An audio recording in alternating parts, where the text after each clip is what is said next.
Hi friends, Tony DeWitt here, Missouri appellate attorney and a guy who likes to make the law make sense on YouTube.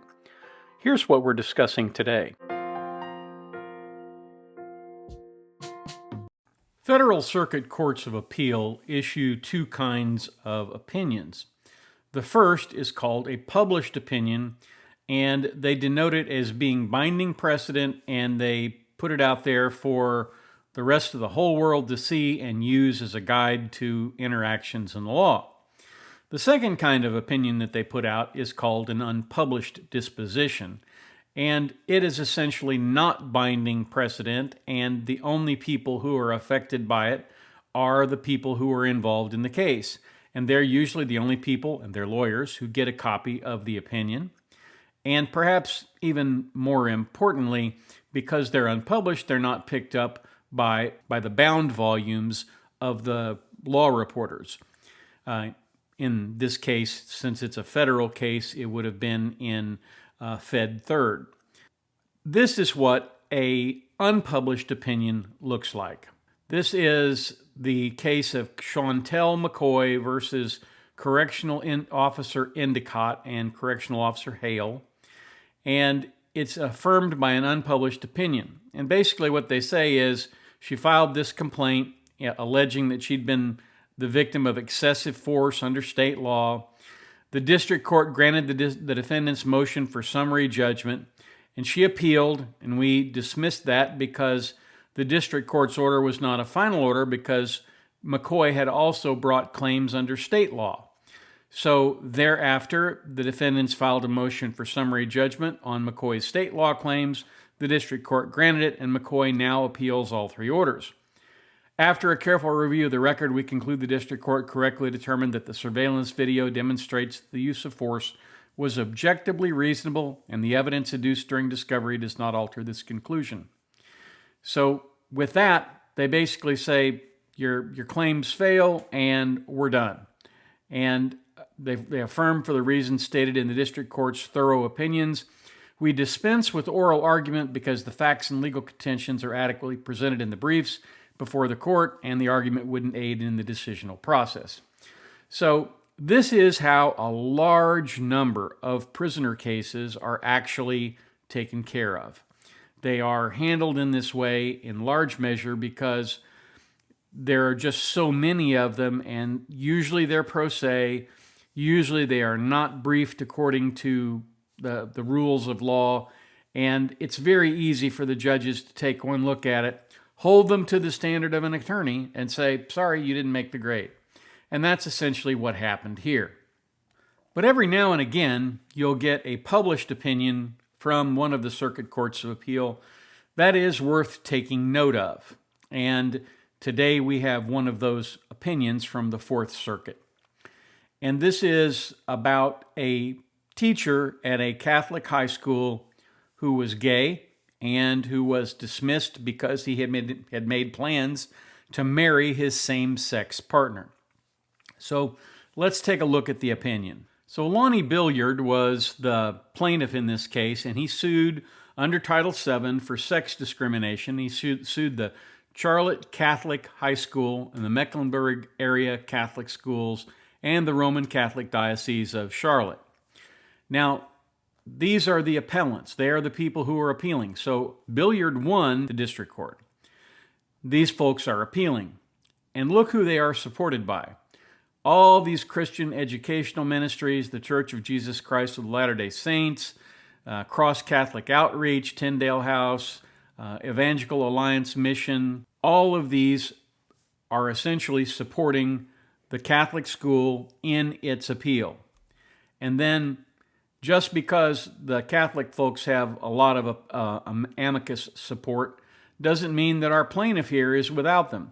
The Americans United for Separation of Church and State, Muslim Advocates, National Council for Jewish Women, Massachusetts, California, Colorado, Connecticut, Delaware, District of Columbia, Hawaii, Illinois, all these states have filed amicus briefs, Charlotte Clergy Coalition for Justice, and the Caldwell Presbyterian Church. All of those folks are supporting Mr. Billiard.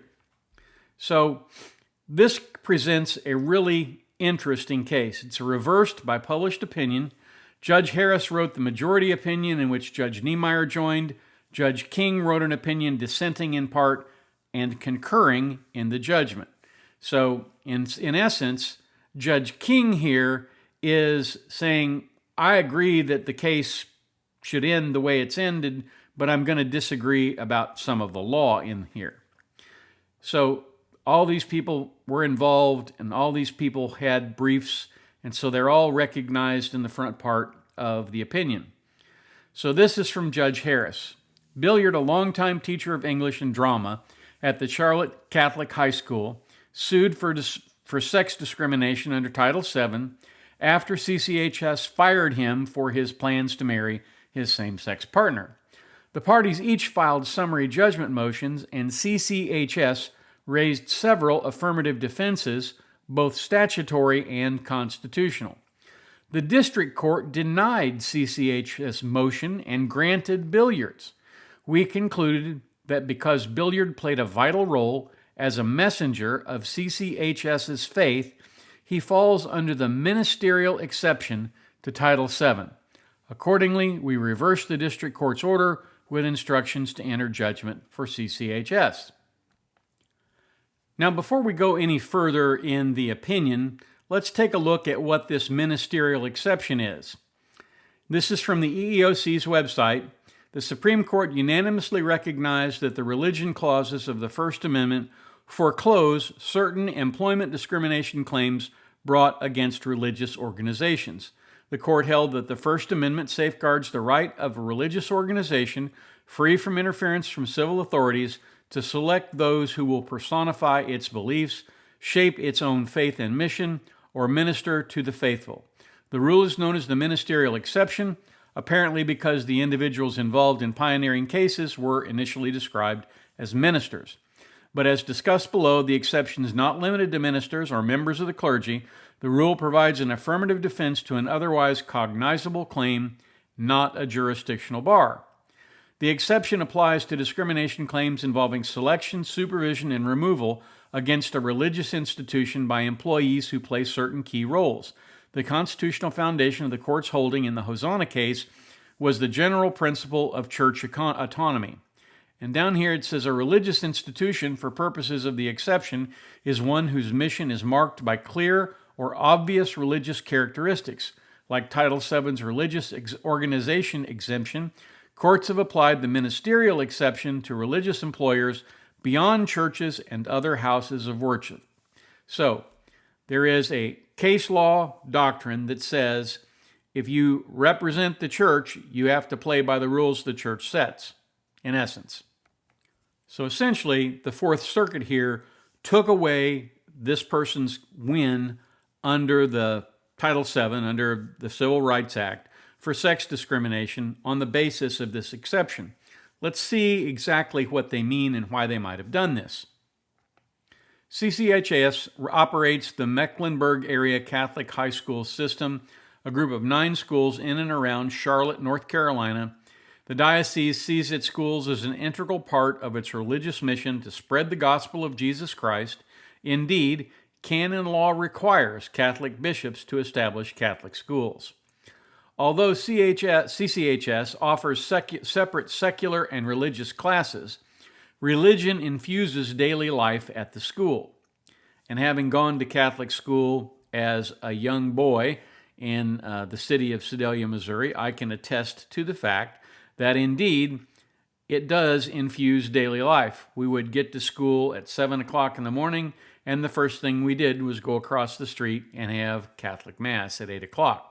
For that reason, one of the things that is very important is, of course, combining the doctrine and the teachings of the church in both what's taught to the students, but also what's shown to the students.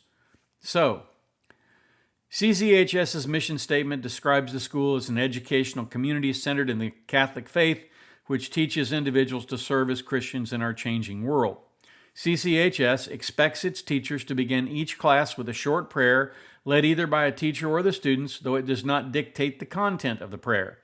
It requires its teachers to accompany students to all school mass, where they play a supervisory, though not specifically religious, role. CCHS evaluates its teachers, including teachers of non-religious subjects, on the Catholicity of their classroom environment, their ability to teach their subjects in a manner agreeable with Catholic thought, their willingness to contribute by example to an atmosphere of faith, and their aptitude in implementing the diocesan and school's mission statements. So it's fairly obvious here that they consider all of this to be really important, and for that very reason, they are looking at this from the standpoint of they, meaning the school, is looking at this from the standpoint of, are you fulfilling these roles? Are you modeling this behavior so that children learn the Catholic way of life? And of course, it goes without saying that Catholics do not believe that homosexuality is a good idea, and they also don't believe that that should be taught to students in any form. You can certainly disagree with that, but generally speaking, that's consistent with the biblical view of same-sex marriage. So for all these reasons, the Catholic high school decided they needed to part ways with Mr. Billiard. CCHS's expectations of its teachers extend beyond the classroom.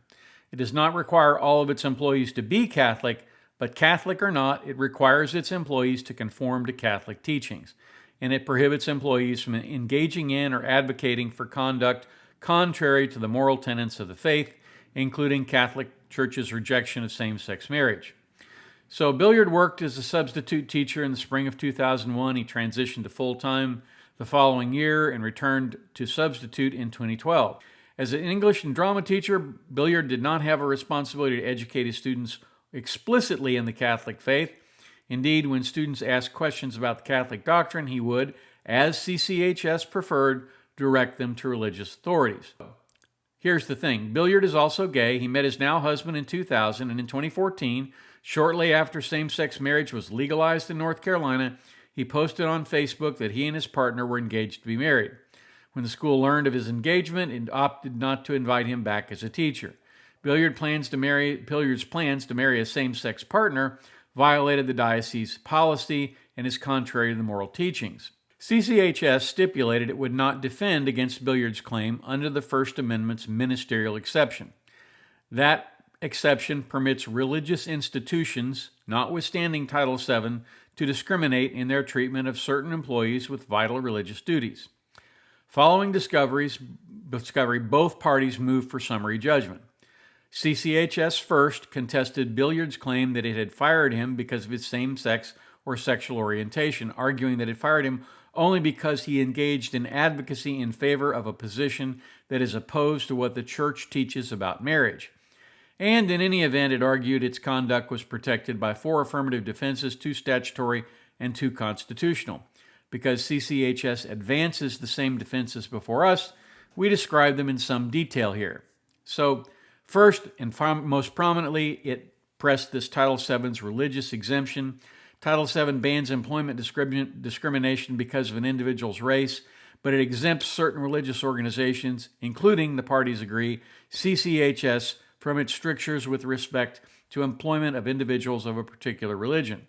We have understood that exemption to operate as a defense only to claims of religious discrimination, allowing religious institutions to favor co-religionists in hiring, and not to claims of race or sex discrimination.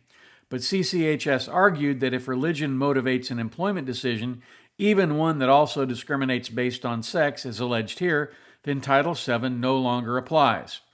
Its second defense relied on the Religious Freedom Restoration Act, which prohibits the government from substantially burdening the exercise of religion unless the government can show that the application of the burden is the least restrictive means.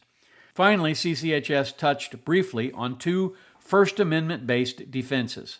According to CCHS, the church autonomy doctrine protects religious organizations against discrimination claims brought by certain employees who fall outside the scope of the traditional ministerial exception. In addition, the First Amendment freedom of association, recognized in cases like Boy Scouts versus Dale, permits all organizations engaged in expressive activities, religious or not, to refrain from associating with employees whose presence would impede the transmission of their messages, as Billiards allegedly would here. CCHS conceded that neither of its First Amendment theories had ever been applied on facts like these. As noted above, CCHS had stipulated that it would not rely on the better established First Amendment defense provided by the ministerial exception. At the summary judgment hearing, however, the district court noted that CCHS appeared to be arguing the ministerial exception in substance, if not in name. In response, CCHS explained that its constitutional defenses swept further than the ministerial exception. It also confirmed that it had waived the ministerial exception as it did not think Billiard would qualify as a ministerial employee under the test articulated by the Supreme Court. Now, this is bad lawyering. And the reason it's bad lawyering is you never want to give up a potential defense. You always want to bring in all of these defenses and have the opportunity to argue them. And this case is the perfect example of why you should do that. They waived the application of this, and yet the court, in its opinion, relied on it. At the end of the day, the court reached its decision in this case on the basis of the ministerial exception. Before turning to the ministerial exception, two features of this case require us to explain why we address the exception at all. First, as noted, CCHS waived the ministerial exception. It asks us to relieve it of that waiver, and the ministerial exception structural underpinnings persuade us that we have discretion to do so and should exercise it here. Second, prudential canons encourage us to resolve statutory defenses before constitutional ones. We reverse that order here for much the same reason we relieve CCHS of its waiver, and because of the relative breadth and novelty of the statutory defenses. So that explains why they have done what they've done, which is applied this exception. And in this particular case, the opinion is very well written, and I think it would probably hold up if it went to the United States Supreme Court. But there is a dissent. But if you were thinking that the dissent was somehow going to be more favorable to Mr. Billiard, you'd be wrong. Here is what the dissent says. I write separately to explain that I would neither reach nor resolve the First Amendment ministerial exception issue on which the majority relies. I would decide this appeal solely on Title VII statutory grounds, that is, Section 702 of the title, as codified in 2000E-1A of Title 42. As explained herein, my good friends of the panel majority have unnecessarily resolved the appeal on the First Amendment constitutional issue. In so ruling, they've strayed from settled principles of constitutional avoidance doctrine and our circuit precedent. Because I would abide by Ashwander and our precedent, I dissent in part and concur only in the judgment. So clearly, he is not being more favorable to Billiard. He is saying, look, the plain language of the statute shows that this defense isn't even necessary.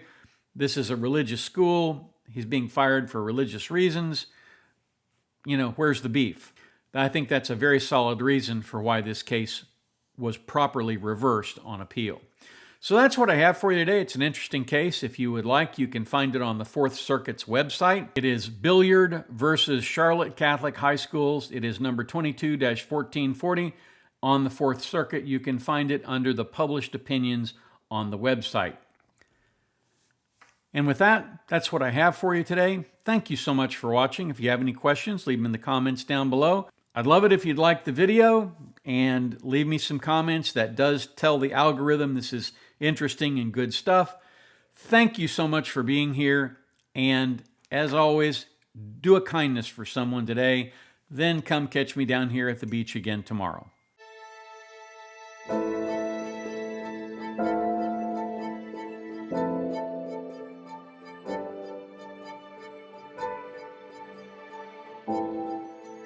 If you like this video, here are a few others you might try, and don't forget to subscribe. Have a terrific day, guys.